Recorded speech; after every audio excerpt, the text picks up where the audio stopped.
ఈరోజు సూపర్ టేస్టీగా ఉండే సొరకాయ ఉసిరికాయ రోటి పచ్చడి ఎలా చేయాలో మీతో షేర్ చేసుకుంటున్నాను.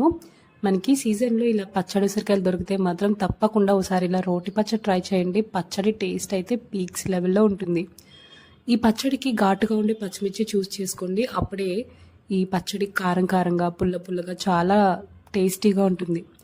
సో ఇక నేను 1 by 1 ఈ విధంగా ఆయిల్లో ఫ్రై చేసుకుని పక్కన పెట్టుకున్నాను. ఈ సొరకాయ ముక్కలు మాత్రం మనం లేత సొరకాయ తీసుకోవాలండి, అప్పుడే పచ్చడి చాలా రుచిగా ఉంటుంది. అండ్ ఈ పచ్చడిలో ప్రత్యేకంగా మనం చింతపండు యాడ్ చేయక్కర్లేదండి. ఉసిరికాయల్లోనే మనకి పులుపు ఉంటుంది కదా, అది సరిపోతుంది. ఇఫ్ ఇన్ కేస్ మీకు సరిపోకపోతే కొద్దిగా యాడ్ చేసుకోవచ్చు. అండ్ ఈ పచ్చడి మీరు రోట్లో దంచుకోవడానికి ట్రై చేయండి, అప్పుడే టేస్ట్ చాలా బాగుంటుంది. అండ్ మిక్సీ జార్లో చేసుకునే వాళ్ళైతే చూసారు కదా, ఈ విధంగా బరగ్గా ఉండేటట్టు పల్సించుకుంటూ బ్లెండ్ చేసుకోండి. అండ్ లాస్ట్లో ఇంగువ వేసి తాలింపు పెట్టుకుంటే అసలు ఈ పచ్చడి టేస్ట్ ఉంటుంది స్వామి, అదిరిపోతుంది.